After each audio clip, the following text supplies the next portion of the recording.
Hello, travelers. It's Sparks here. I am here with Erica Nerdy Yogi, Tiny Hun. Foxfire. Hello. And if you're watching this on YouTube, you're going to see two people that aren't normally on here. And if you're listening, you should go to the YouTube so you can see their beautiful faces. We have Matt and Jess from 20 Sided Die with 20 Sides. I call it Die. I don't know why. Just bam, bam, bam. We'll forgive you. We forgive you. Okay, cool. That So if you guys want to introduce yourselves a little bit, so our people know who they're gonna be listening to for probably the next hour. Yeah, Jess is gonna go first. Okay. Hey everybody, it's Jess, and I'm from the 20 Sides podcast. I play Leona, the Moon Elf Wizard. Yeah. What kind of podcast are we, Jess? So we are a fast-paced, story-driven actual play podcast. Good tagline. Yeah. We should put that at the beginning of every episode. We should. And then I'm also starting another podcast, 20 Sides, Dice and Dish. It's going to be all Lies. 4 of us, not you. Oh, I'm out of that one. Yeah. All right, I am Matt. I'm the Dungeon Master for 20 Sides. We, like she said, we're a live action, live play D&D podcast. We kind of take each episode and make it about 35 to 40 minutes, which is good for a ride to and from somewhere, as opposed to, those long 3.5, 4 hour episodes from some other popular D&D shows we would all love, but we don't always have the time to fit those in. So hopefully you would have the time to fit us in. We have peaked at number 22 on the Apple charts. So we are slowly moving up as our trek for world domination. But I mean, if those long podcasts want to call us or contact us, We're more than willing to listen. Totally. It's true. Yeah. You must contact Dice and Dish in order to get to them. Yes, we will take all contacts. I'll send Mercer to you, Jess. I got you. There you go. Don't worry. We will totally not steal that opportunity. I won't. I don't want to be on camera like that. It's terrifying. But Mercer, I'll take Marisha and Laura. Yes. 100%. Those are my picks too, Jess. Yeah. It's okay. Yeah. Those are my picks too. We should do a Critical Role episode and bring Jess on. Matt, are you a Critical Role fan? Yeah. I got her in a Critical Role. Yeah. Okay. Cool. I haven't watched season 3 or campaign 3 as much. Yeah. I kind of checked out like at the end of campaign 2, and I haven't really jumped back on board. It's just so much time. I don't have enough time in my day. Exactly. I'm kind of the same way. I watched the first episode of C3 so I can meet all the characters. Mm-hmm. And then I was sporadically in watching it. Yep. And then it got to episode 20 something, and then I was watching other things, and I was okay, it's gonna take forever for me to get back on track with it. Yeah. Not only that, it's when you cut out that 4 hours, you can fit so much other content stuff in. So it's 20 Sides podcast, or Dice and Dish, or Dice and Dish. Perfect. I mean, or I've been watching a lot of makeup competitions on Netflix. Glow That's up. my problem. Glow up. But anyways, so we're gonna do a lightning round real quick with Matt and Jess, and you can just, a lot of these are one or the other. You pick one, and then we move on. So are y'all ready? Ready. I guess. Cool. All right. Fantasy or modern? God, Fantasy. Cool. All right. Your favorite race, whether it's D&D, DCC, Morkborg, whatever. Morkborg's all humans, but any system wise, your favorite race. Elf. Yeah. Okay, I'm going for the newer systems. I'm going elf. For the old systems, I'm going halfling. Fair. It's a good choice. Rules light or crunchy? Rules light. Light. I'm rules a hot mess. All over the place. It's got to be rules light for her. Got you. All right. Why? Because you would blast. You'd get so mad. Okay, continue. That's it. We're just going to do 3 because we do have 5 topics to cover. Yeah, so we do. I'll roll the die. See what we get. Wait, what kind of dice are you rolling? I'm Yeah, rolling D6. Okay, so we're not doing And funky I'm just- dice. No, I've only got I don't have a. DCC, you need to make a D5 funky dice. Or roll a Oh. D10. Ooh. Just do 1 Yeah, I and was gonna 2, say- 3 and 4, 5 and 6. Oh, They do have a D5. I'd have to get up. It's in my tube over there. Nope. I mean, Not we allowed. can I have a entertain. D5. We can But- entertain, or you It's already fine. did a 6. Go I- ahead. It's I don't want to get up. This is I'm the story wearing of our pants. Don't be lives. She's like, getting I don't weird have now. pants on. I got pants Oh. on. I just like if I get up, I have to like move my Oh, yeah. stuff, Yeah. and I got everywhere. Our studio is in like movement phase, so Oh, it's okay. a whole thing. So it's fine. It's cool. Mhm. Alright. But she has So- pants on. I have pants on. I just got done teaching yoga. All right. So Sparks, you go first with your topic. Okay, let me get my topics. I'm just gonna let it known for the viewers out there. We came up with these topics, and then I completely forgot about it until today. That's But the luckily, dish part. exactly. My topic that I chose was getting into character. How, whether you're like the DM or a character, how do you get into your character? So, like, just some of the things that I wrote down was I kind of think about their personality before I go into the game. I'm like, okay, this character, like, what's their personality type? Like, the character I have now in our Drakenheim game is a wizard. She is a space elf. And I was like, first personality trait, bitchy. Second personality trait, just overly just over things. Like, get to the point. We need to do this. We need to get it done. And there are probably some other personality traits. Those are the main two that I kind of stick to. She has no charisma at all. So just straight to the point, everything. I think about the voice that I'm going to play for that character. If they're going to have an accent, if they're not going to have an accent. She does have an accent. It kind of goes with that personality. And then I kind of think of like her goals, their goals, like what is their goal this session? Who are they going to try to talk to? And I just put all that in my mind, and somehow it comes out as a functional character. There you go. So yeah, just kind of, what process do you go through to kind of get into character? And whoever wants to go first can go.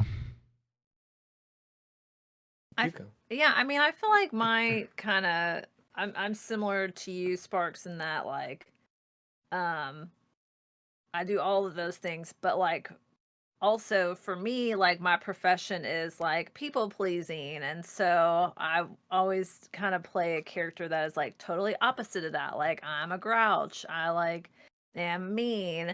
I'm just like, oh, you tell me like another character will like tell me their plan or like their opinion. I'm like, don't care.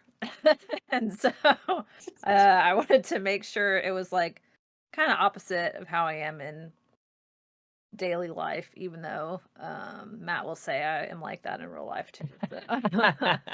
I don't know. I've met you. I think all of us have met you, and I would not say you're grouchy and mean at all. Friends.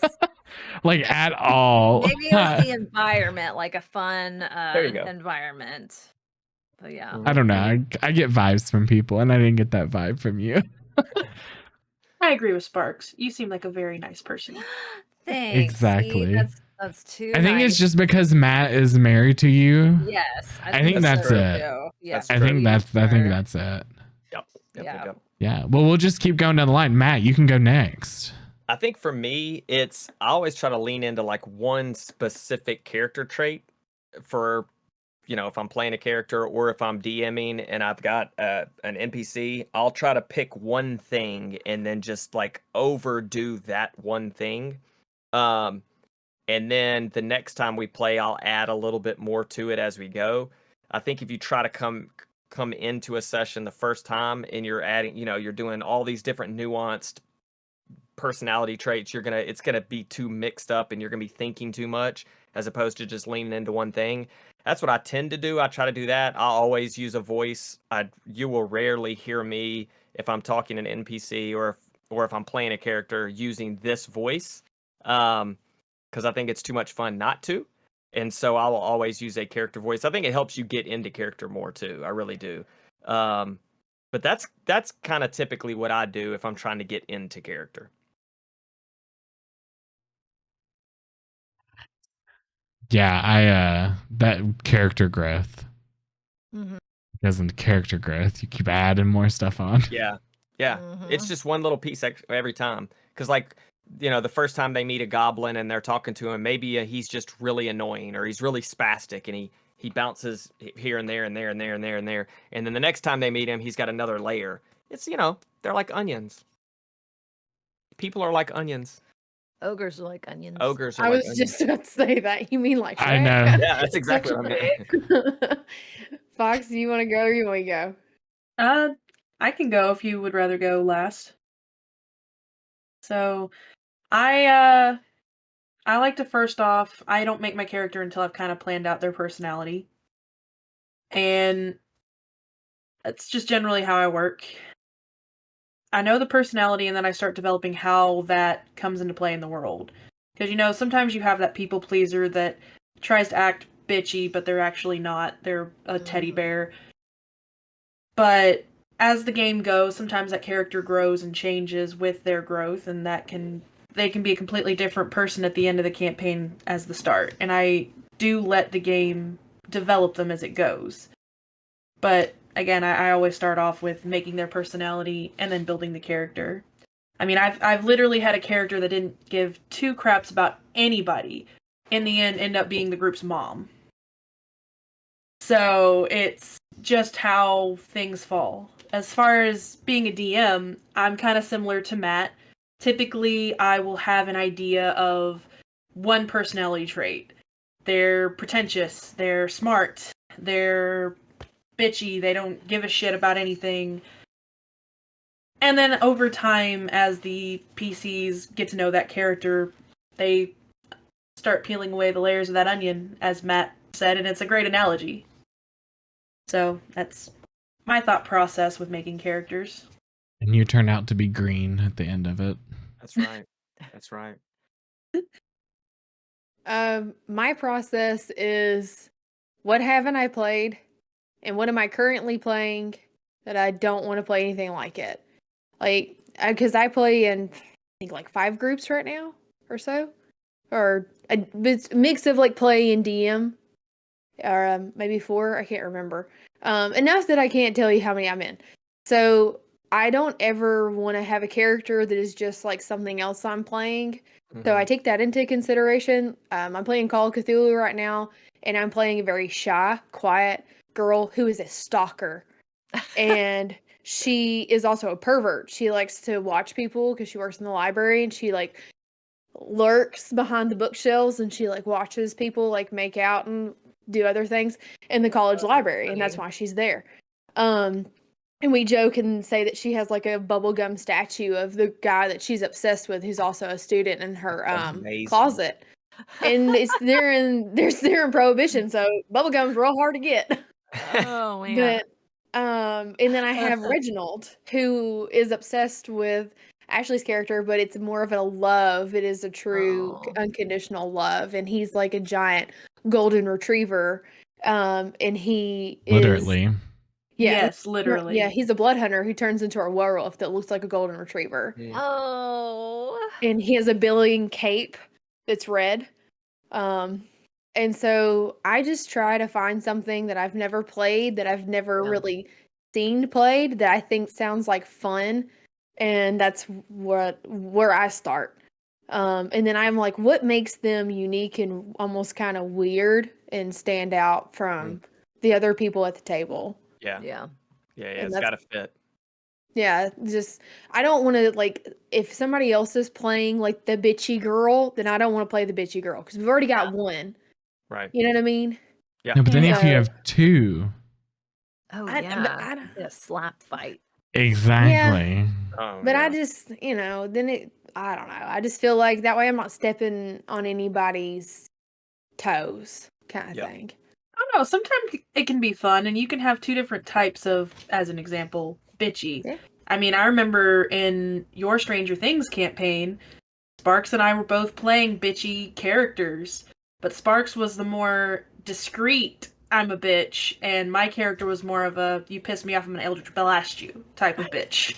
Yeah, I'm gonna feed Yeah. you to the demodogs. Oh yeah. No, that was the cat. I'm talking about V. Oh, I'm sorry. I thought you were talking about the cat. No. The cat was forced to be evil. Thank you very much. That's true. Yeah. Yeah. And I will say from a DM's perspective too, like if you put so much time and effort into an NPC's personality, as a DM, you have no clue who your characters are going to latch onto. Yeah. And so if you spend a ton of time on somebody, they may blow them off and not want Yeah. to talk to them because they don't like their personality, where they may talk to an old senile lady in a bar and they fall in love with them, and you have Yeah. to constantly bring that person back in the mix. And so you've got to put those layers on. So instead of putting all these layers on somebody that the players may not have any interest in talking to later, don't waste your time. Yeah. For sure. I agree. Like when I was DMing for them, there was this, I just made her like, they were like, oh, we need to buy clothes. And I just like pulled out Dottie. Like she has a clothing shop, and there's Warforged who like make the clothes for her. So she can take orders and pump them out real fast because Yeah. she has basically machines making clothes. And Yeah. and her thing was polka dots. Everything she makes is polka dots. Well, one of our players decided that he had a crush on her and that he wanted to date her. And I was Yes. like, okay. And I had built other NPCs Like, and I had nothing for this woman. So that's a really good point, because you really never know who they're going to decide to develop relationships with. It's okay. She didn't have to roleplay her long, because 2 or 3 sessions after that, she was killed. Yeah. Aw. Yeah. That's another great idea as a DM. Oh no! It Player wasn't. killed her. It Oh, wasn't. God. It wasn't Erica's idea. It was the player. Dark. She stuffed her she was stuffed into a bag into her closet. Oh god. And After her head was blown apart, 61 pages for this backstory for Dottie. our druid decided to wild shape out of a cricket in her ear. Oh dang. Yeah, Psycho. that's you're not coming No, back from because our druid revealed what we were and told her everything. that. And So we were sh- playing assassins, essentially. so she's In definitely magic coming back school. as a revenant then, right? Yeah.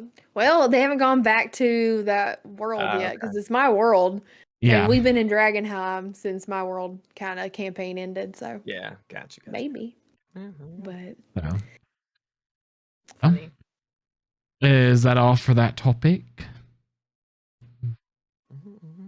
yeah, okay. Okay. All right. So the next one is mine. So note taking. So as a DM, my note taking is very different than as a player. I've always been really good about taking notes as a player, but when I'm DMing, I forget to take notes. And so, like Dottie, I just made her up and didn't write anything down. And then at the end of the session, I was like, what race was she? What did Mhm. she look like?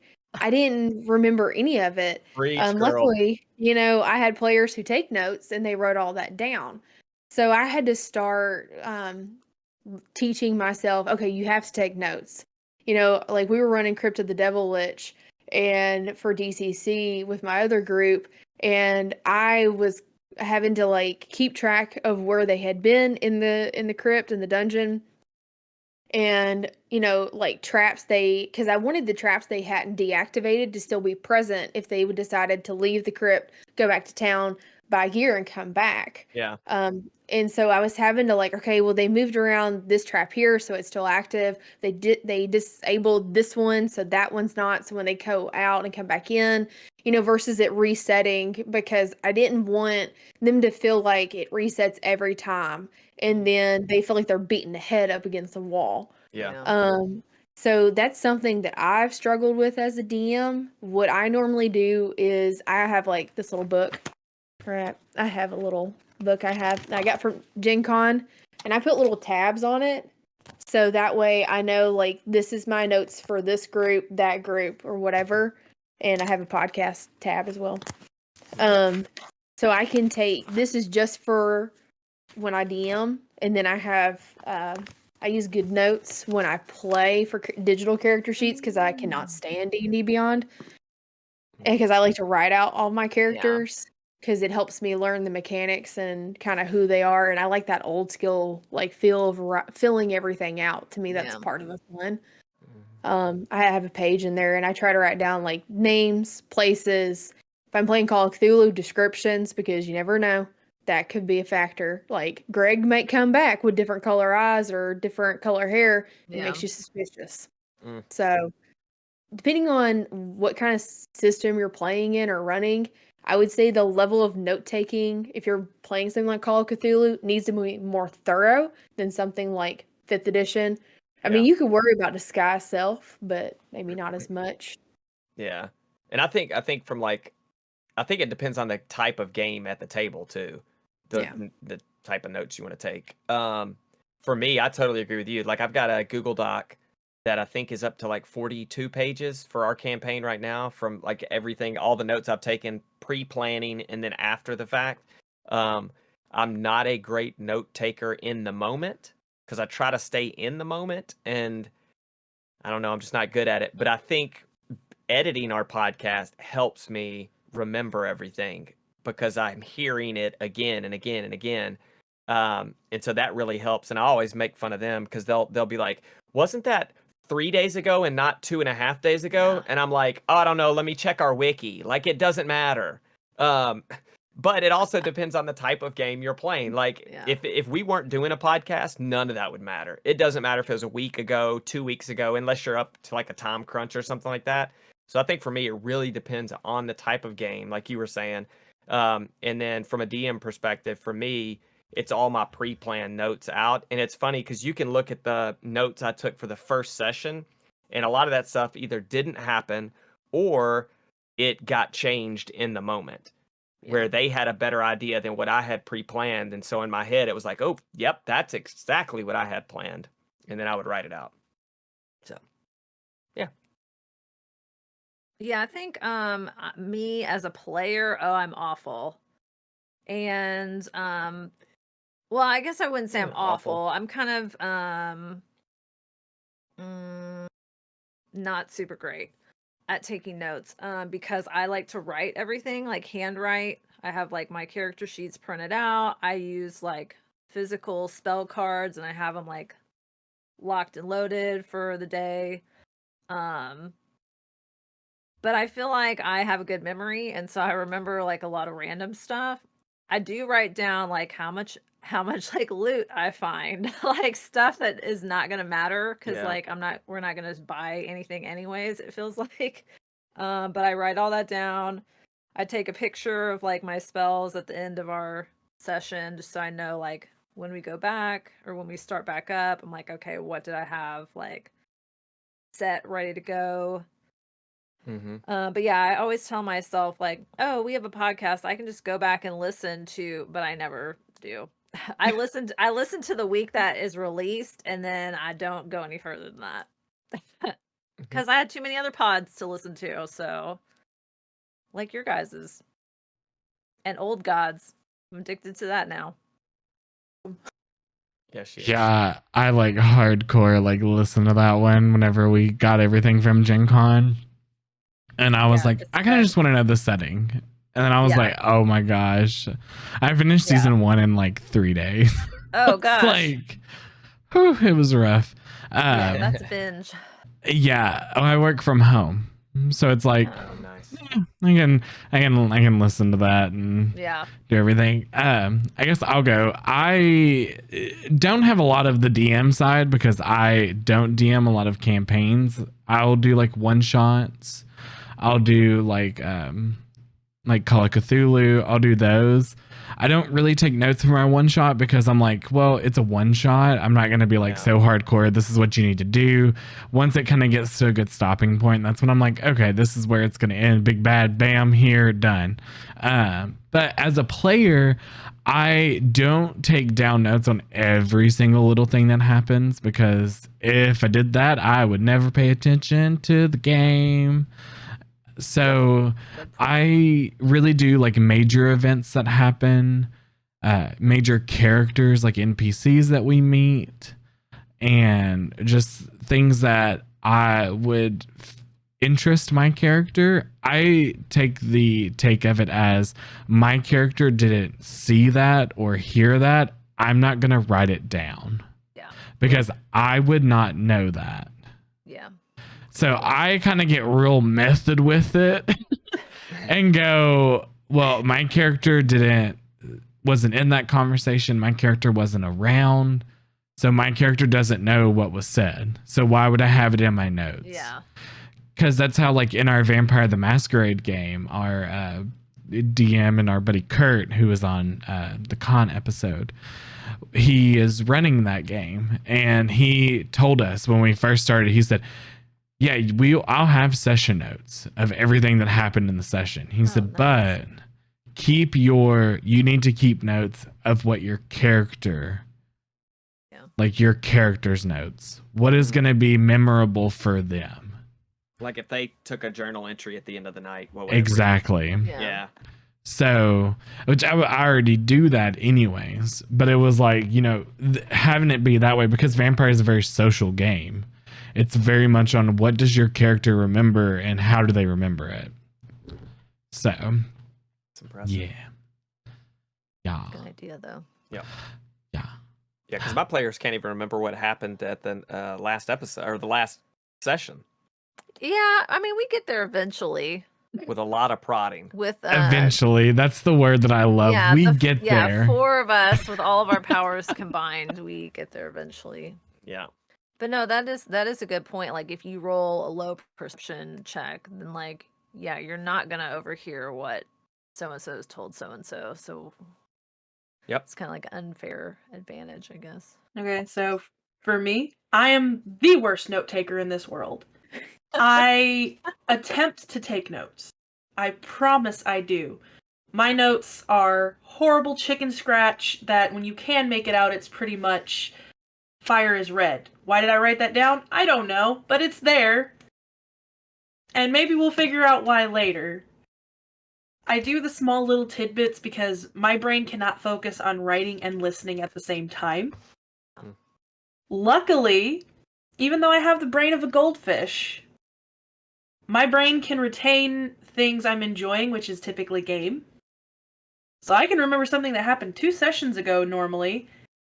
Can't remember what I had for breakfast, but I can remember that. Same. Yeah.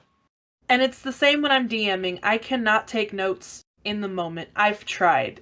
And I either lose them, or I have to be like, wait, what? You're going to have to repeat that. I didn't hear what you said because I was taking notes. Yeah. Yeah. And what I've started doing is after the fact, similarly to what Matt said, going back, writing session notes from what I remember. I've been really bad about it lately. I have not updated my group session notes in quite a bit. I need to definitely do that at some point today or tomorrow. And then I put it out there for my players. Because I do have some that take notes and read over them. So that's my 2 cents on it. Taking notes is important, especially if you have a horrible shit memory. It's important for a DM to remember certain things, because I will go through and be like, oh, crap, I forgot that NPC's name. Whoops. Yep. Yeah. But, yeah, I cannot take notes to save my life. I've learned this. Just curious, because like we've talked about recaps before and like how different groups handle recaps. Since y'all are a podcast, is that something that I know in the beginning of your episodes, it seems like the recaps are kind of like they're different people do the recaps in the recording. But like actually at table, Matt, do you handle like the recaps since you seem like you do more of the note taking to be accurate, or do you let your players do the recaps? I let them do the recaps just Yeah. to watch them flounder through it because Okay. it's entertaining from my perspective. Because I'll be like, "Do y'all remember what happened?" And they'll be like, "Yes, we definitely know what happened." And I'm like, "All right, tell me. All right, go from the beginning." And they're like, "I don't know. Where are we right now?" And I'll feed them little tidbits. I'll Hansel and Gretel them all the way to the oven. But yeah, it's good. If you just tell them, then a lot of the times they're not thinking Yeah. through it, and they're not even listening when you're telling them what happened the previous game. And so getting them to kind of tell you, even if it's piecemealed together, you're able to fill in the gaps for them, and they say, "Oh yeah, that's right, that's right, that's right." Do you correct any Oh yeah, wrong information? oh yeah, Oh yeah. oh Okay. yeah, oh yeah, yeah. Shuts it down real quick. Shut it down. Okay. I was just curious how that Yeah. works for y'all. Because when we play, it's about 6 hours, about 5 or Yeah. 6 hours worth of playtime. And then we'll cut that up into X number of episodes, just depending on how many we get out of it. But yeah, so I mean, it's quite a bit. We'll I play maybe commend once a you. month. I commend you for editing 6 hours. Oh, and it's like hard editing too. Like we and cut it out. turns we into cut out a lot. 12. Oh, it's probably more than that, to be honest. Yeah. It's probably 3 hours every episode worth of cutting. Oh, I'm sure. Yeah. I'm sure. When we first started on here, it was 2 or 3 hours for a 45-minute episode Oh Yeah. yeah. because the comfortability level was not there. Yeah. So it's like and this is not a dig at anybody that's on our podcast in general. Look It's like the But- worst way to start a It's statement all the ever. digging. All of it. I feel No. super called out and targeted. I don't know about you, Fox, but I do. Oh, I do. This is the dish part But- of the podcast. This Some- is the dish part of the The podcast. dish and the You know tea. what? He's like, I'm You not are- trying to call out anybody, but the other Look. 2 people on this podcast consistently. No, it's not. It's not. Some people are more comfortable being like speaking, like public speaking on video, doing everything like that. I grew up doing that. That's what I did when I was in school, when I was in college. I was in public speaking. Yeah. And I was very like comfortable doing that and being comfortable like on video and everything. And when we first started, it was a lot of silence and stumbling over words and everything. And I was like, okay, Yeah. as it's went on, it has gotten a whole lot better just because I think we've all just gotten a little bit more comfortable Yeah. with, we're all here. We're all going to have each other's back. Somebody stumbles, somebody's already there to pick it up. So it's Yeah. one of those. And I know, think that's how a lot. Yeah, I think that's how a lot of things are too. Like the first things you ever do is not going to be good. Yeah. Like from everything I've ever read, like the first time you do something is gonna suck. Like if you're a novelist, your first novel's gonna suck. It's just not gonna be good. It's gonna be your 10th one that gets published, and everybody thinks that's the first one Yeah. you wrote. It's like, You've written, a million words until you can get something that's good. Our podcast, we actually recorded the first session 3 different times. And I changed the scenario all 3 times just to make sure like we felt like it was a really good product coming out. Cause like you were saying, I don't think any of us were really nervous in front of the mic, but just playing in front of a mic and Right. for a podcast and for entertainment is totally different than just playing around a table. And I'm spitting everywhere right now. But so for us, like that was a huge piece of we'd play for 4 hours, and then we'd all listen back to it and we'd critique ourselves and say, what do we need to do better? And then we'd go back and we did it again, and then we'd listen to it again, and we were like, all right, we're still not there. Let's do it No, one more the time. second time it was like nobody was speaking into the microphone correctly, and so we like couldn't Well, hear. that was part And of so it. we're like, oh, okay, No, that was go Bobby. back. Bobby had his microphone backwards. Yeah, and so we're like, okay, let's try this again, and like, troubleshoot this and this. Podcasting is Jess, it's your topic. So I was gonna say, since we're kind of already talking about podcasting, We can go ahead and go to it. I'm not gonna Yep. roll the die. Yeah, we're just gonna go straight Oh, into okay. it. Since that's, you know what I mean. So Yeah. yeah. Keep talking to us about podcasting. Yeah. I guess it's kind of like this is more, I guess, your topic. It's my love. Yeah, this is your baby. Yeah. Yeah, so like we did There's like a bug in a here. gnat. We did a bunch of like, we called it market research. It was totally not market research. We did a bunch of like Reddit polls. We did a bunch Yeah. of Twitter polls. We asked anybody that would listen, and we just figured out what we thought the consuming folks that are listening to D&D podcasts, like what they wanted in a podcast. Was it all RP? Was it all combat? Was it a mix? Was it an hour's worth? Was it 30 minutes worth? Was it 2 hours worth? And what like the vast majority of people said was, we want 30 to 45 minutes. We don't want a ton of combat. Like, it's too crunchy. And once they started saying that, I realized that the things that I liked least in the podcast was combat.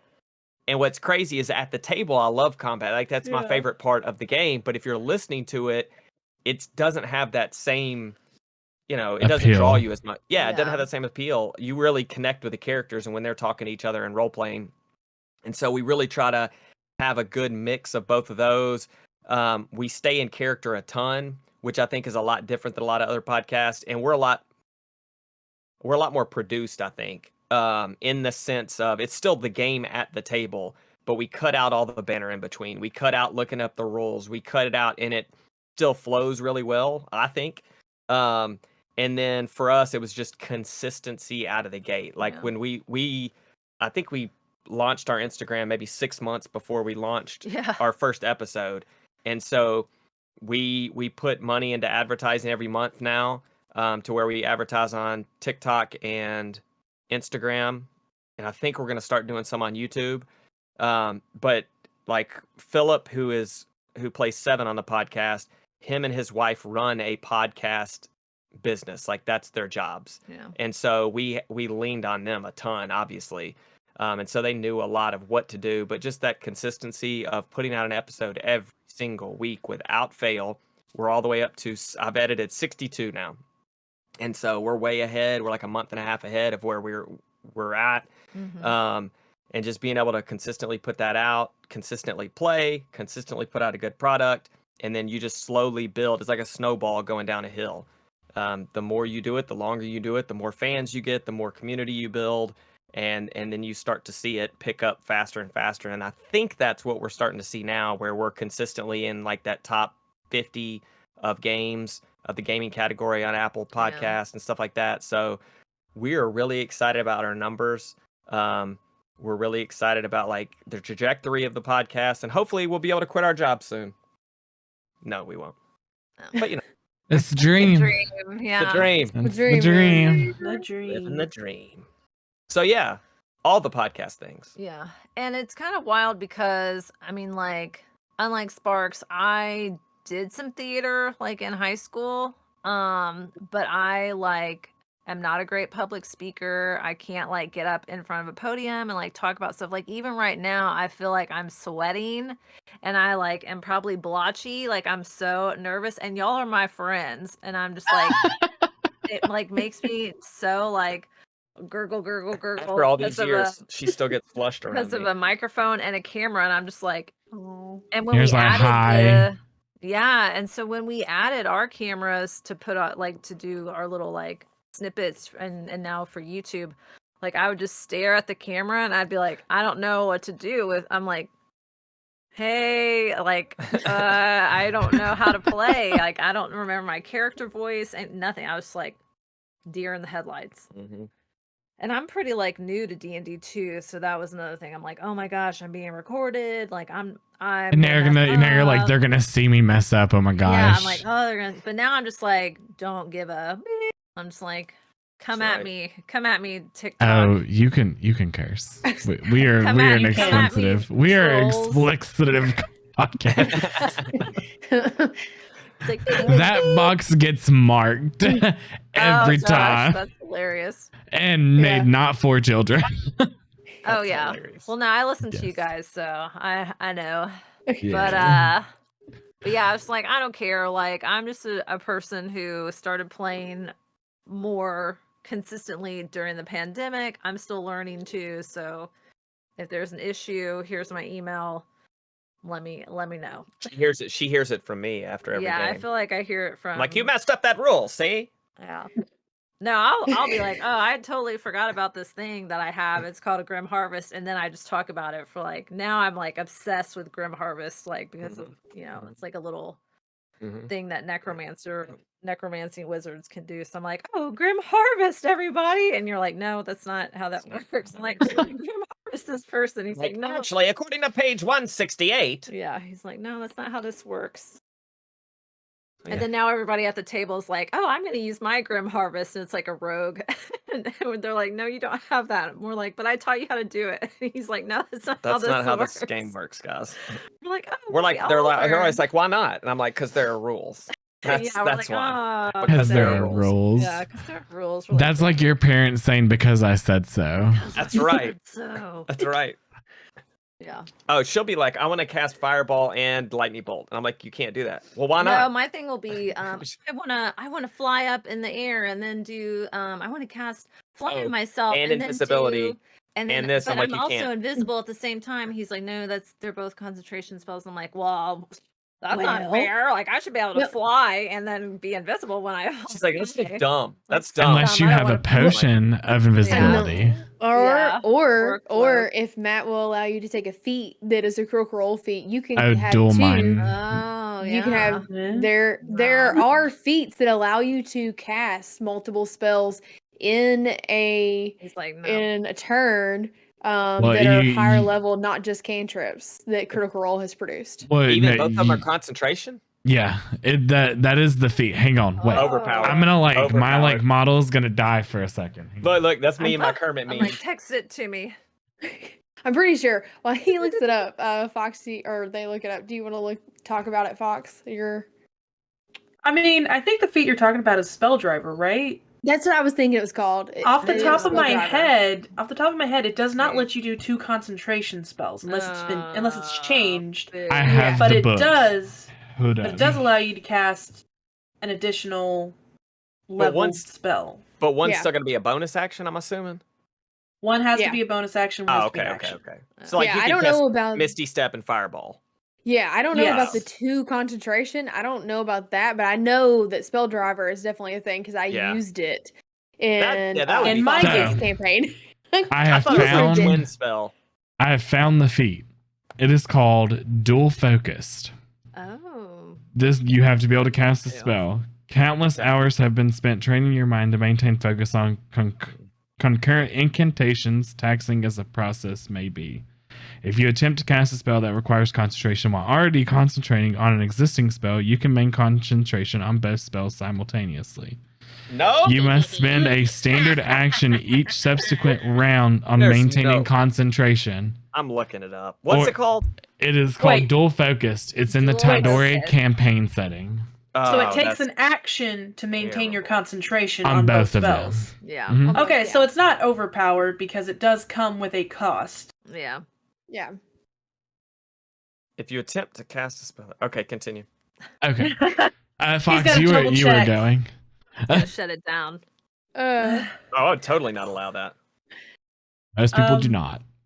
Yeah, Well, I that's knew it crazy wasn't under Spell overpowered. Driver, but I mean, if you Yeah. can use yeah, that's the reason they implemented concentration is because in 3.5, people would just like load up on all those spells before Yeah. combat started. And so like you would be invisible, flying, you'd have like hex going, you'd have something else, and then you Yeah. walk in like, oh, I'm going to kill everyone. Yeah, with my mage armor on. It's time to die. Sorry. you're fine. Too much. as somebody who's podcast had is players chaos. in their campaign be able to concentrate on 2 spells at once, it wasn't that overpowered when I did it, but the player also didn't take extremely overpowered stuff. Yeah, So there was that.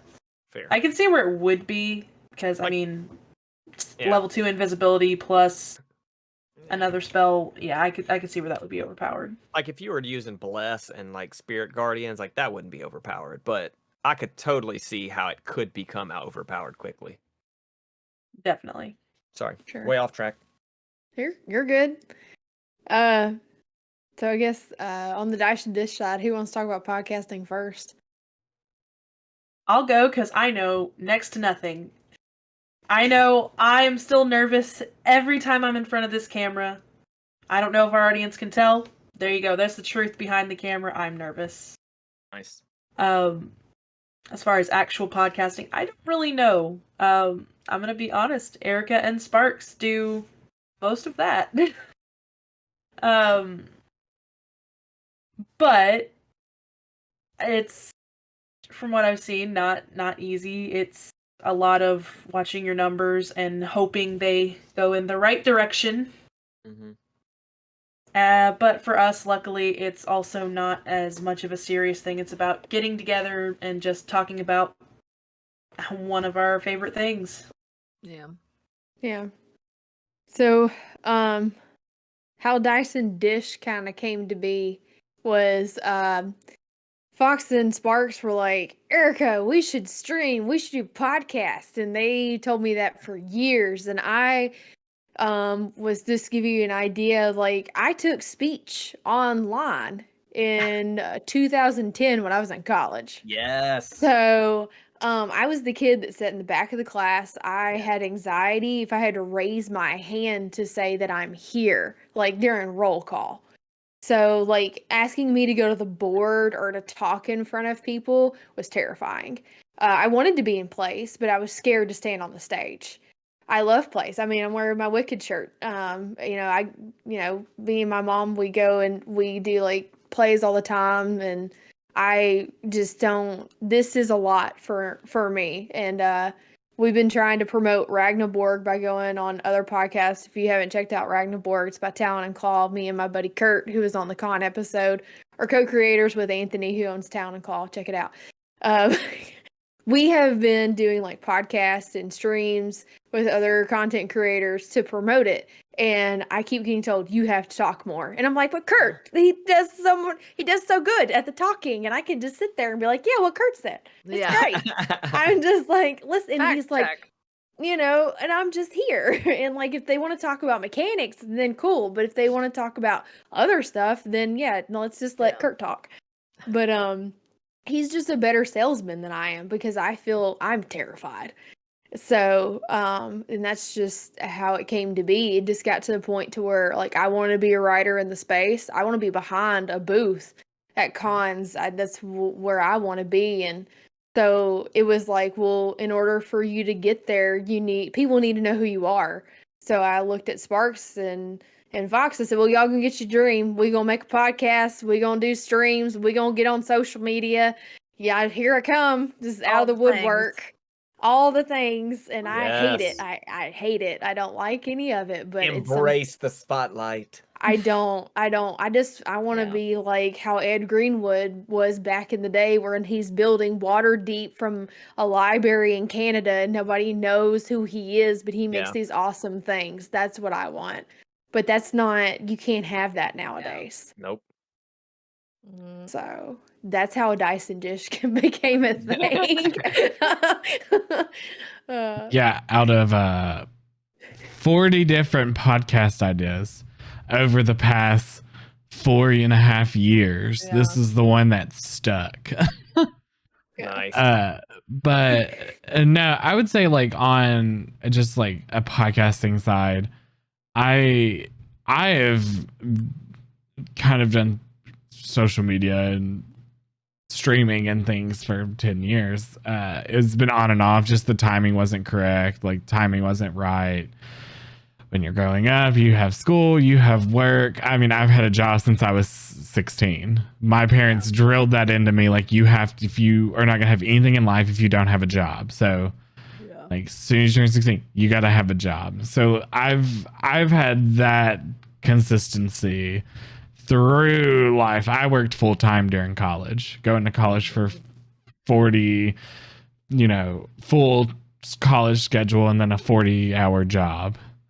And so, now that it's more like I'm not in college anymore, I have a little bit more time. I'm like, this is something that I want to do.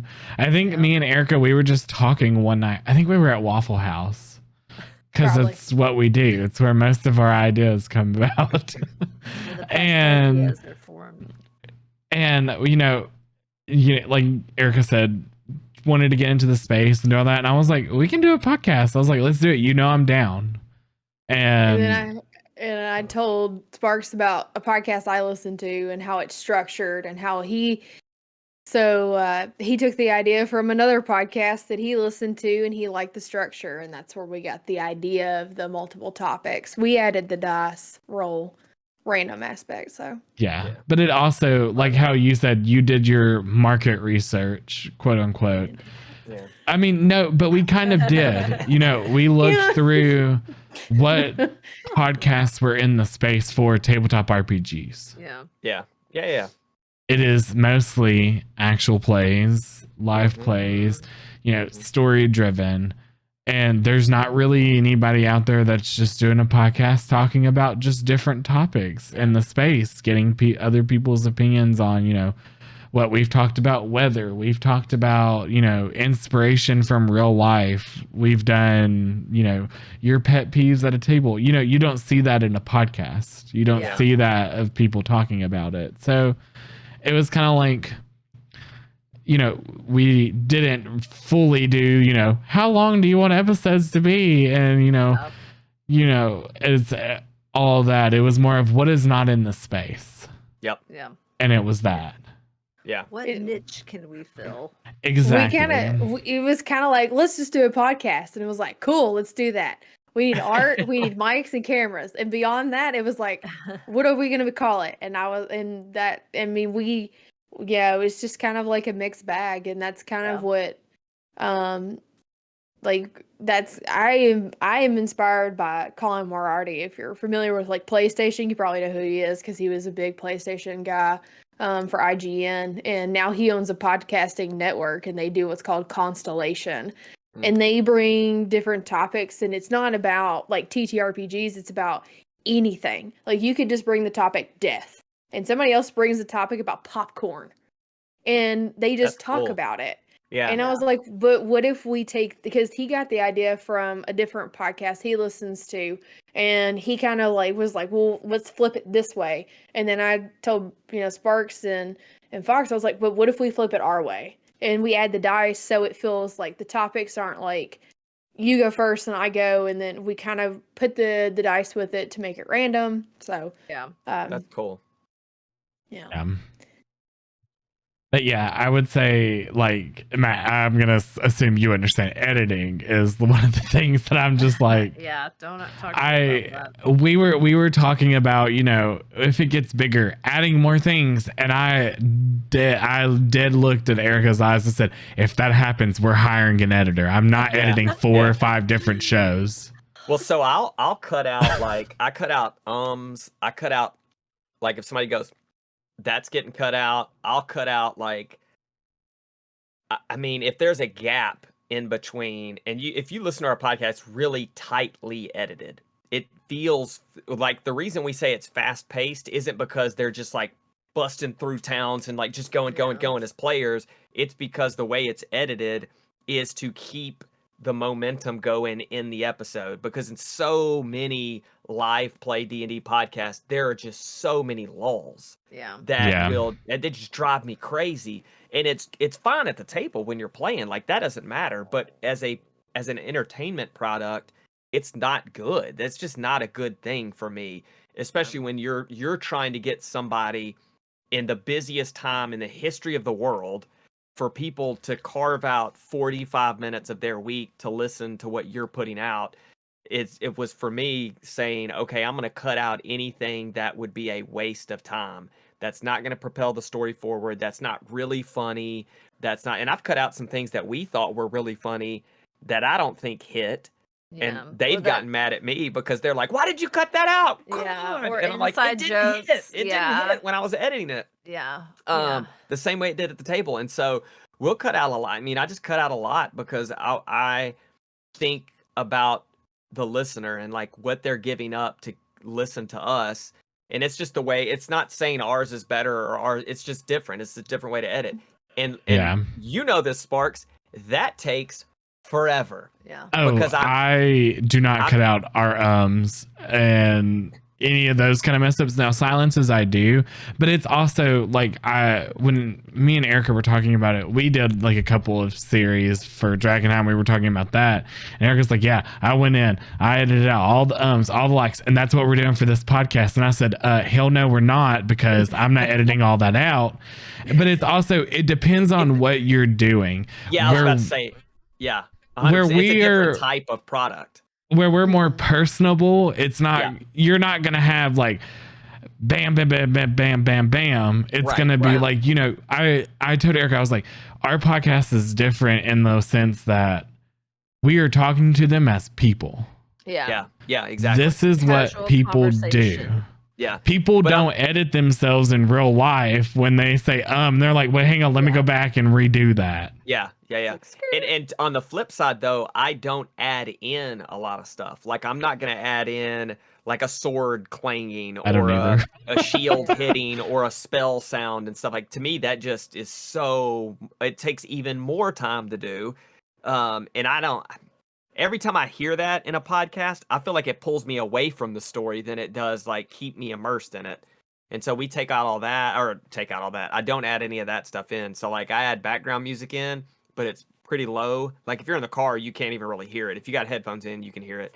Yeah. And so yeah, we just cut it up real tight and try to keep the story moving as quick as possible. Yeah.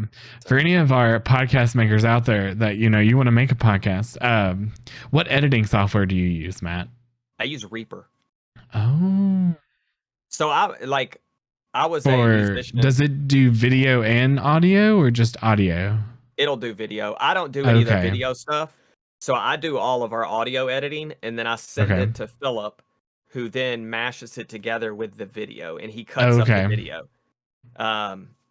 Because I'm too hands-on with the story and the audio and I just want it to be, I don't know, it's my baby, the audio is. You want it to be Like, perfect. yeah, in my past life I was I did a studio production and stuff. That's what I majored in college originally, was audio production. And so like we already had like tons of microphones and like this room is decked out in acoustic panels and we've got we had all the things. Like we didn't have to spend a lot of money to get started, which was nice. And so we've got a lot of profesh equipment, which is Yeah. good. And so I already knew all compression and EQ and all that good stuff. So it makes it easier for us. That's great. I do all of my stuff on OBS. I set everything up on that and then I record it. And I started using a new editing software. I started using DaVinci Resolve. It's free. Okay. Yep. For all the people that want to start a podcast that are listening. It's free. It's a free editing software. Yep. You can export out video and audio. Do it separately. A lot of people have switched from Premiere Adobe. to Yeah, and Final Cut Pro to DaVinci. Yep. So yeah.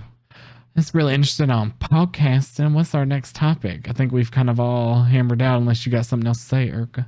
I have one thing I want to say just because I thought this was a hilarious moment. When we were at Gen Con this year, me and Sparks went to a panel and it was like a bunch of D&D content creators and it was like them talk. It's like Dungeon Dudes, Pointy Hat, some other really funny Ginny guy. D. I don't. Oh, Yeah, Ginny D and some other guy that I don't know who he is, but he was funny. And the first thing she said was like they asked about like D&D content, like what do you suggest to stay away from? And the first thing they said was podcast. Don't And make a I literally podcast. smacked Sparks because we had just started the podcast. Well, I And I think it's was just like, so here. saturated now. Everybody. Well, and Yeah. I think too, like a lot of people, I think what set us apart like immediately was our audio quality is better than probably 99.9% of Yeah. D&D podcasts out there. Like if you listen to just our audio quality compared to Critical Role's, ours blows their audio quality out of the water. But that's because they're a video podcast. Like Yeah. it's a video. And like ours, Glass Cannon, probably like NADPod, and like a couple of others like that have really good audio quality. But a lot of the startups, they have that mindset of like, hey, let's start a podcast. Yeah. Let's put up a couple mics in front on the table and let's just start a podcast. Or one mic in the center. Yeah. It's like, And it's oh, just so it's you like- can't hear it. And then at times it just gets so loud and you're like, oh God, my speakers are going to bust. That So- was my thing when we were Yeah. starting. Before we were going to start before. And I said, okay, so this is what we have to get. I said, we got to get microphones. We got to get a audio mixer. Mm-hmm.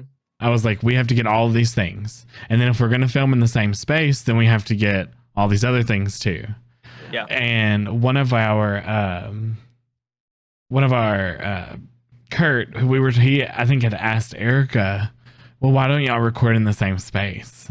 And I'm like, well, one, the microphone situation. It's one of those, if you don't have a certain type of microphone or you don't have certain type of equipment, it's not going to work very well. Yeah. Right. And then the audio's not going to sound good. And that was my main thing.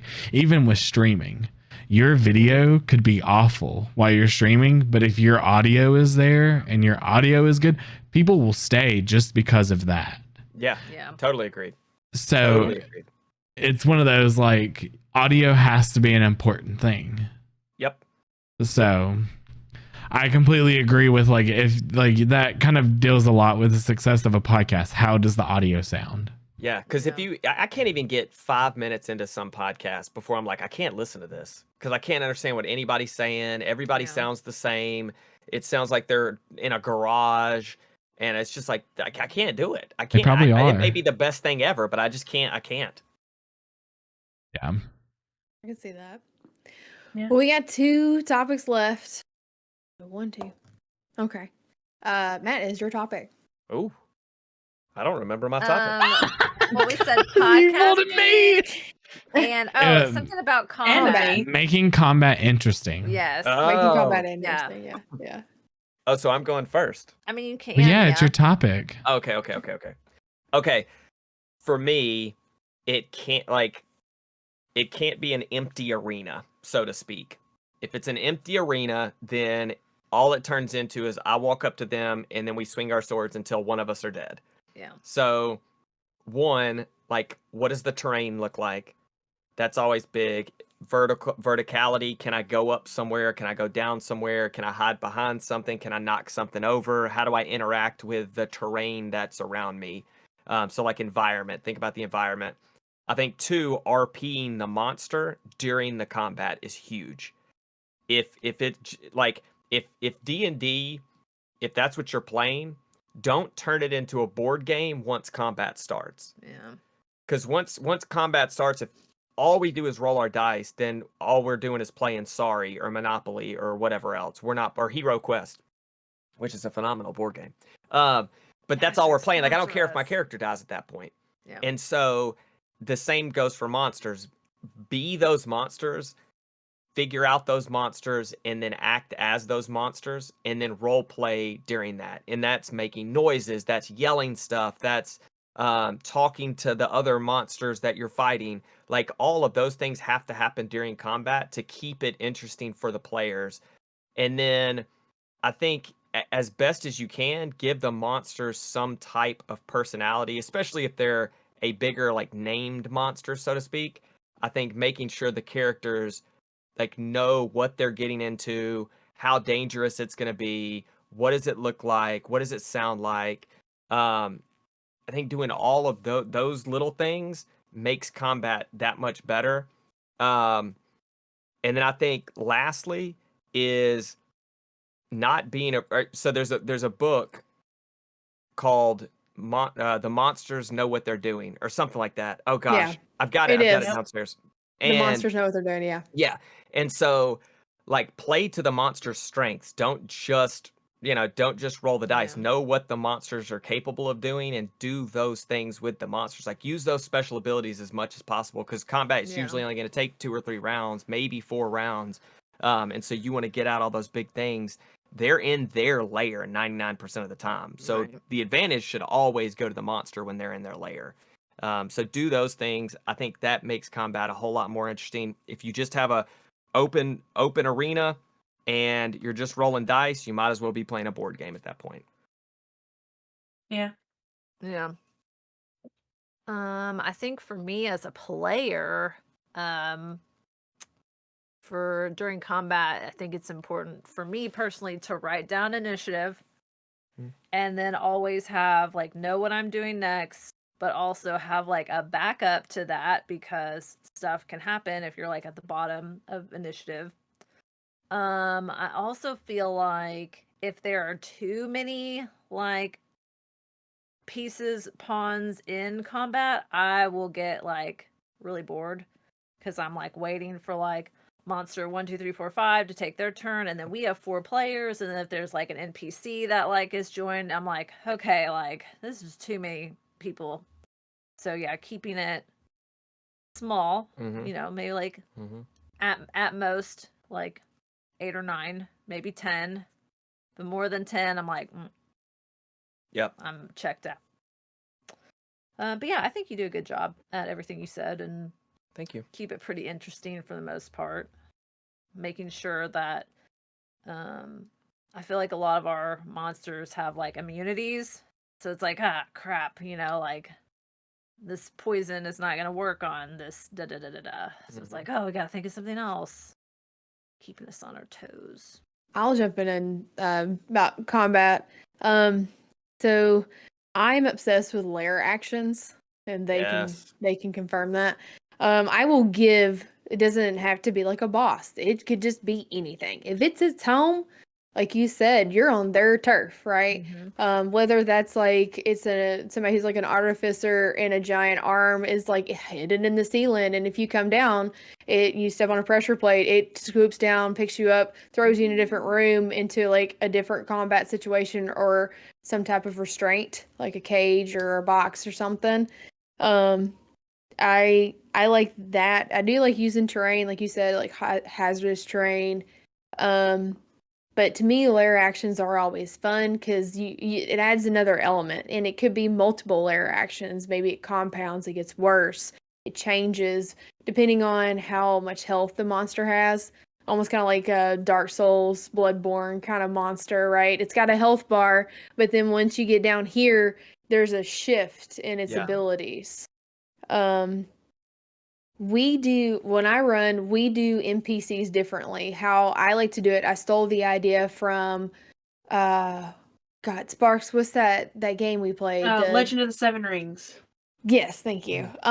So when we were at Gen Con, there was a DM who, what he would do is he would take the NPCs, they were last always in initiative order. We had to give them commands as our characters. Say, hey, we want you to go fight that monster, attack that monster, or hey, I need healing. And so the players have to look at me and say, hey, Sheila, I need healing. I'm almost down. And Sheila will go over and heal you. But unless you give your NPCs directions, then they do not know. Like, I want them to feel like they're in a battle and they're communicating with each other. Because that's what you would be realistically doing. That's a great idea. I'm going to steal that. Go for it. Stolen from the stolen. I'll credit you. Yeah, no, hey, I would credit the guy I stole it from, but I don't remember his name because I was like, I don't either. That was like 3 years ago. Did not be at this table. Yeah. I had, like, it was so rich in Japanese actual historical happenings. Oh my gosh. And I was like, I can't follow any of this. Just tell me where to go and I'll swing my sword. Yeah. And Yeah. I totally agree with you on layer actions too. Like, I do not do a good job of that, and now that you said that, I need to make sure that I add that in. I feel like we had our big like Belshire's Tower. I feel like that was No, that's not layer actions in the sense of what she's talking about. no. It's like you're fighting one monster. It's kind of like the Druid Necromancer. No. The Nightmare Riders, how they'll bring skeletons up. Yeah. And I do it on his turn, but like it would be on a different initiative order. So like on initiative order 15, this action would happen. Like if you're in a red dragon's lair, like flames burst out of the ceiling or something like that, and everybody's got to make a dexterity saving throw. That's another way to add damage. Oh gosh, now I'm gonna die. Yep. You're welcome. That's the goal. I was like, what a cool idea. I'm gonna die. A wizard. I get it. Trust me. Yeah. I get it. Fox, do you want to go or do you want me to go? It's up to you. Do you want me to go? Just go. Okay. So, as a player, well, really as both, I don't particularly find combat very interesting. It's honestly my least favorite part of the game. I prefer to roleplay. As a player, for as combat, I usually get bored because normally right after my turn, I already know what I'm doing unless somebody changes my mind, and normally I can pretty quickly figure out what I'm doing. So like right now, I'm playing a character that can either heal or hurt. And at the start of my, or at the end of my turn, I'll pretty much plan on like, okay, I can drop a fireball. Cool. Oh, halfway through, now somebody's almost dead. So nope, never mind. We have to heal them. But it normally doesn't take me very long, and I know typically what I'm going to do by the start of my turn, unless the previous person is the reason it had to change. So sitting through combat is usually pretty boring for me because you pretty much just have to wait until it's your turn, and it becomes like a board game. Which board games are fun, but not when you've got 6 other people and 10 monsters. Yeah. And this is from somebody who sat at a table with 10, 11 other players, which Erica and Sparks will Because we were part of agree that that A table. lot. that was not fun. It was not. No. I did not like running for that many people. And Because playing then directly after that game, we split into 6 and 6. Yeah, we were at a local game store, and we wanted anybody to feel welcome, and we didn't want to turn people away. And then it was like it just kind of got. It's like, yeah, you can, and then it was like, yeah, I guess. It was And I was 13 like, players and a DM. You're like, Oh. God. yeah, I was running for that many, and I was like, I just can't do it, guys. Like, No, and like, no that's one gets the enough. spotlight either. I mean, At it all. was, Exactly. yeah. No. Here's what it turns into. You have one person that is going to be the dedicated spotlight because they're the only one that will speak up and make decisions for the table because they won't do it. Yeah, yeah. So, Yeah. Or everybody tries to do it, and nobody really gets to do anything because And then- everybody's trying to do their own thing. yeah, and then you have a side campaign that happens between me and Fox that nobody knew what was going on except for Erica because they were all talking amongst themselves, and we're over here like I'm doing this, and then we're doing that, and rolling dice. They're like, "What are they rolling for?" You don't worry about it. Y'all too busy doing something else. Yeah, pretty much. You're not Like, there. Yeah, You're not there. so- Don't worry about Yeah. it. We split the party. You guys are Mhm. still at the tavern. Yep. Yep. Oh, Don't worry about why the king is dead next session. Don't worry about that. Yeah, don't worry about that. That's old news. Yeah, that's old news. That's No funny. story. I could totally see that happening too. What are you talking? Me and Erica dismantled an entire campaign. yeah. Sparks, why don't you talk about combat? Yeah, I will. So Oh no, y'all didn't dismantle it. Some more We- dishing. kind of did. You didn't So- Yeah, but we're running a little late. We're running So real late. I'm looking at Uh, that time. I'm like, we still got one other topic to Just talk about. yeah, Yeah. Just That's true. talk to me after the show. Just tell me all Combat. So I think finding. I'm gonna come more from a player standpoint than a DM standpoint. Finding some way to make your combat for your character interesting is something that I find really fun, and it helps keep me engaged because I gotta think about how I'm gonna do this action. So like when I played like a monk, it was, you do the pop, but it's like, I want to make it more interesting. So like, you do like your little pop with your quarterstaff, you throw it up and then you're like kick.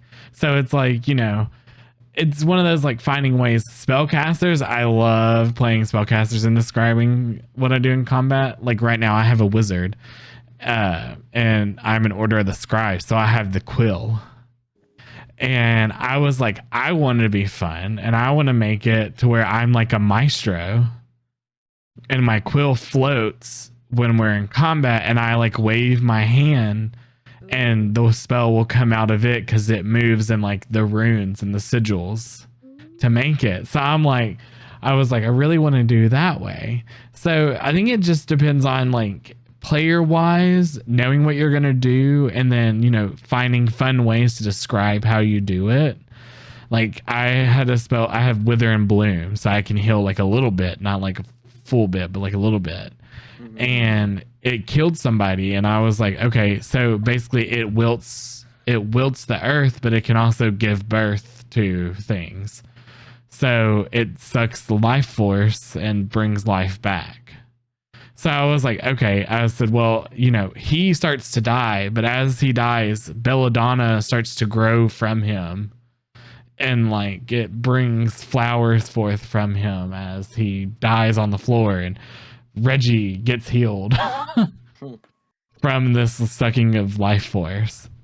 Pretty cool. So it's just like finding ways to describe how you do things is, I think, a way that makes it makes it more interesting than just I cast fireball Yeah, Yeah. and that's it. I'm not good at that. I'm starting to Yeah. flavor my stuff a little more, get more comfortable. As a DM, I always try to say, well, sometimes I'll say, like, describe to me what that looks like. How does your character spell look? Yeah. Yeah. Yeah. Yeah. Yeah. I think we're on to our Fox? last topic. Yeah, 'Cause- so it's all you. It's alignment. All right, so alignment. Everybody knows it. It is, I feel like, mainly in D&D, but it is also used in a lot of other systems as well. I know. How do you feel about alignment in your games? Do you feel like it actually matters, or do you feel like it's unnecessary? So a lot of people will go in and they'll say, well, I'm chaotic neutral because I don't know what else to be. I want to be however I want to be. Pretty much, they want a free ticket to do whatever they want. Yeah. Or they'll go in and they'll be lawful, and they will take that as, I have to follow the laws. And it's... all the alignments to me are a little more gray than as they're written down. Because yes, you're lawful good, but that doesn't mean that you're always following the laws. It can mean you're following the laws of your god. It can mean you're following whatever laws you devoted your life to. Or it could mean that you just always observe the laws of the land. Chaotic doesn't mean you're bad. It means you want to be free. You can do good, you can do evil. But what do you all think?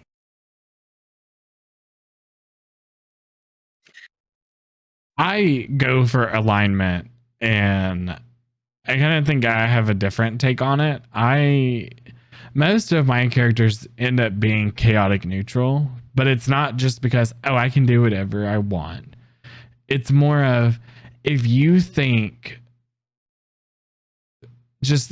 about it, your character in starting this game out, starting in any session, any campaign, unless they're a cleric or a paladin, mainly paladins, they might be skewed a little bit more towards that lawful because they follow what their gods or what their god says.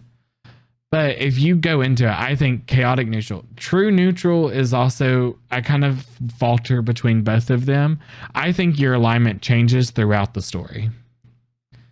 Your alignment will change so much throughout. And, I don't feel like it is just a set thing with, well, I have to be this the entire game. No, if something happens and you think your character's changed, then change it.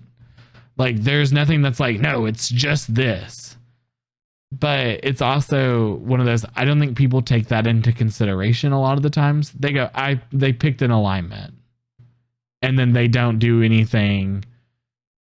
It doesn't have a lot of repercussions to it.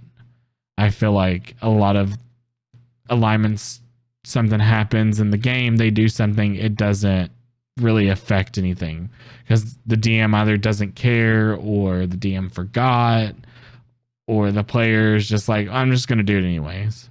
Yeah. I'll just go just because, like, I just want to remember this. I have a bad memory.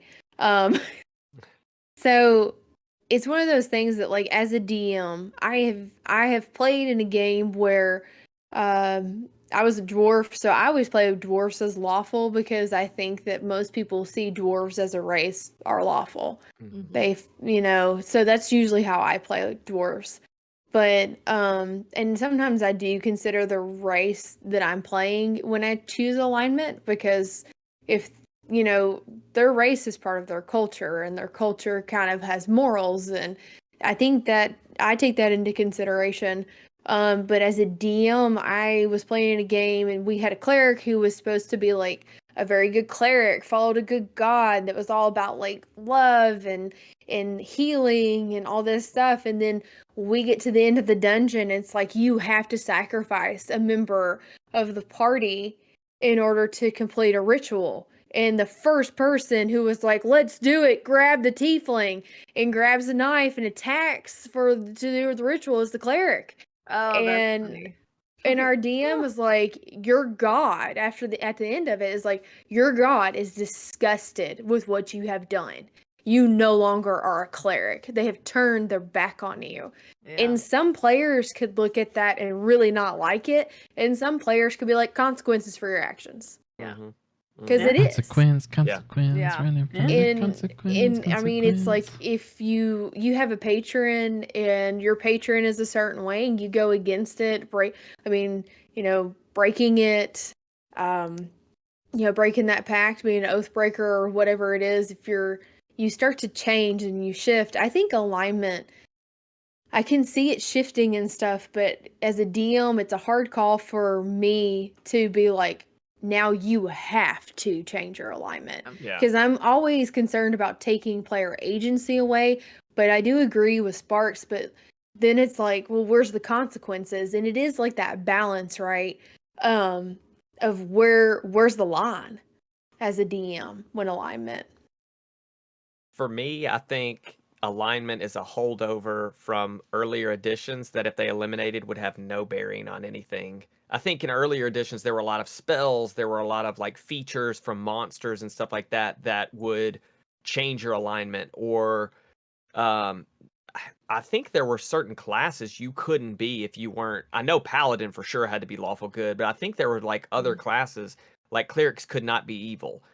And in 5th edition, all that's gone. Like literally every bit of that's gone. And if you eliminated alignment, I don't think it would have any bearing on really anything to do with D&D. And Erica, going to what you said, like I think there would still be consequences. Like if you're a cleric of Lathander, then and you're a cleric of light and you're doing all these dark evil deeds, yeah, your god's still going to turn on you. Doesn't really have anything to do with your alignment, so to speak. And so I think it's one of those things they're just holding on to because they have to, because it's like D&D. And then even like with like ability scores, they could get rid of ability scores and just use the +1, +2, +3, +4, but they'll never do it because as a 1st edition D&D player, I love rolling those D6s to get my ability scores. Like it's my favorite part of character creation. And so like it's one of those holdovers that I think they're just kind of like massaging until they can eventually work their way into tweaking it enough to either eliminating it or something along those lines, because it just doesn't have a lot of bearing anymore compared to what it did in like 1st and 2nd edition, when it was like very, very punishing to, you played a lawful good character forever. You were lawful good in every single decision you made. There's just way more nuance as people role play a lot differently in 2023 than they did in when did D&D come out? 71, 77, something like that. Yeah. Yeah, to Yeah. kind of go off of that, Matt, where you're talking like it doesn't have a hold in 5th edition. Yeah. Technically, if you look at the gods for 5th edition, they They're have aligned, yeah. alignments attached to Mhm. them that you're technically supposed to follow. Right. No. Mask, Mask is a god in 5th edition. He is a chaotic. You have to be a chaotic alignment to be able Right. to have him as a trickery god, patron, anything. Yeah. Like Saloon, if you have her, you have to be in that good range or Yeah. neutral. You can't have chaotic. Right. And if you have Shar, that's where you can have the chaotic neutral and the chaotic evil. There are certain gods that do have prerequisites of, if you are not this alignment, you can't have them. Yeah. Because it doesn't make sense as to why they would come when you call to them. I argue that not necessarily. because if you follow their teachings and you worship them and you do their rituals, then as long as you don't do something that opposes them specifically, that God may still find favor in you regardless of your alignment, as long as you're not doing something that directly opposes them. But then you get into, is the DM going to stray that far away from lore? It depends. But again, that's the way I personally look at it. As long as you're not doing things that they would dislike. As an example, Kelemvor hates undead, so if you're a necromancer raising the dead, that's going to be something that he's going to hate, and he is going to be like, no, no. Or if like going back to Lathander, if he's I don't know what he is. He's probably like something good. But let's just say he's lawful good. If you were a chaotic good character doing all these great deeds for Lathander, it's not like Lathander is going to come down and be like, you know what? I appreciate it, but you're not Exactly. lawful, so sorry, bro. Exactly. I don't know. It just I don't know. I think it pigeonholes a lot of stuff. If you were to play like you've got to do this, and then it pigeonholes your character, like y'all were saying earlier, where a lot of characters will shift over time. That's what good characters in fiction do, is you shift. You're developing your character as you go, and so you may start off as this closed off jerk of a character and move to somebody that's more open and more accepting to people, or vice versa. You may start off the other way around and lean more toward evil at the end because your parents were killed in an orc raid, and now you just have it out for orcs and you're evil and you hate everything. And so I think, I don't know. Yeah. Jess, what are your thoughts? I feel like, well, this campaign we never really talked about alignment. But I feel like my character personally, with each like traumatic thing that happens in the game, my alignment has shifted. Yeah. So I'm like, oh man, like with every traumatic, like I would agree with that. Yeah. Incident, I'm always like this, and then I'll be here, and then I'll be here at the next traumatic thing. It's like I have like so much PTSD, like alignment. It's like, huh. Every D&D like, character has all PTSD. over. Oh yeah. Pretty Yeah. If much. the D&D character doesn't, the DM did something wrong. Yeah, That's true. That's very Yeah. true. Yeah. I know that like in 5th edition, alignment can play into like certain items you can and can't use, like Yeah. armor or Yeah. weapons and stuff. I know in like DCC, the way that they use alignment, of course, they use it with their gods and patrons or whatever you want to say it. The way their clerics work is different. They get what's called disapproval. So when you try in DCC to cast a spell as a cleric and you fail the roll, your god disapproves of it because you have not channeled them properly, is the way I explain it to people. Yeah. I don't know Yeah. if that's how Joseph Goodman would want me to explain it. But that's how I explain it. And so you tick it, right? You go from a nat 1 as a failure to a nat 2. And then the more Okay. you fail your rolls, when you cast Think- spells, the yeah. higher and higher nat becomes at a critical fail. Wow. I think that's interesting. And of course, Yeah. the table resets and stuff. Your disapproval goes away. Different ways, different avenues you can take. But the thing that I think is neat is whenever I'm running DCC, in it, they have like, if you have a character who is X alignment, then the monsters might target them first. Or if they touch this item, or they might get a sense of something Yes. Yeah. versus someone else. And this, like not hating on 5th edition, but I feel like they use alignment Yep. better in DCC than what I've seen used in 5th edition. Yeah, and even like in really early editions, like you said, the like if you were to touch an item Yeah. that is Mhm. like chaotic evil or lawful evil, like it curses you if you're a lawful good character, or it'll turn you evil. Like Yeah. there were Mhm. there were so many permanent consequences in early editions of D&D. Like I was telling her the other day, I saw something on Twitter that it had the ghost from first edition, Oh yeah. the stat block. And if you saw it, Yeah. if you just saw it, you rolled a D4 and you aged that many years. And if it hit you, it didn't do damage. It did 1d10 of aging Yeah. to you. That was not reversible. And so, like, that's crazy compared to 5th So, edition. Just nuts. Oh yeah. Yeah. And so, yeah, it's just so much more deadly and punishing.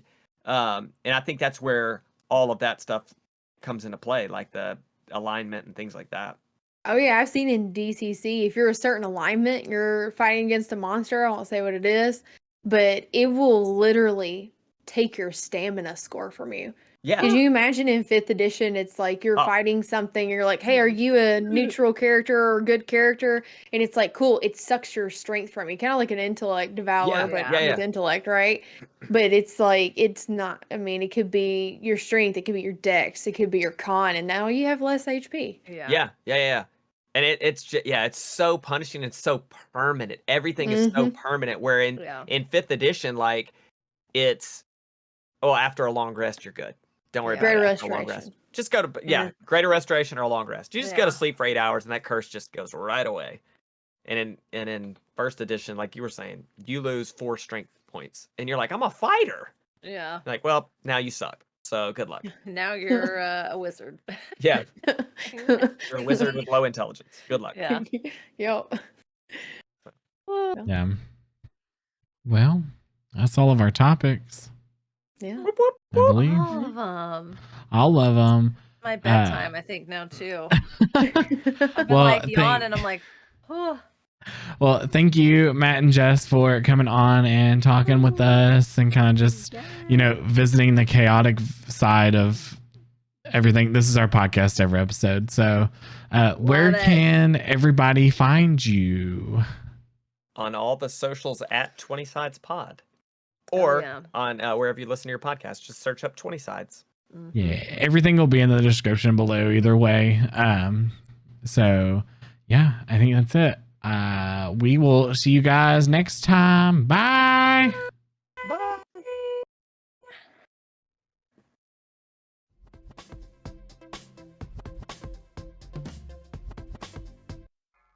Hey guys, thank you so much for watching this episode of Dice and Dish. We really hope that you enjoyed it, and thank you so much to our special guests, Jess and Matt from 20 Sides Pod. Make sure to go and check them out and give them some love. Their links will be in the description below, like their website, and then obviously the name of their podcast is 20 Sides Podcast. So yeah, make sure if you're on the YouTubes that you like, comment, and subscribe on the video. And if you are on Apple Music or Spotify or wherever you listen to your podcast, that you subscribe over there and to have notifications when a new episode comes out. Our next episode is going to be out on December 1st. So the 1st of the month, that's when that episode will be out. So yeah, we'll see you guys later. Bye.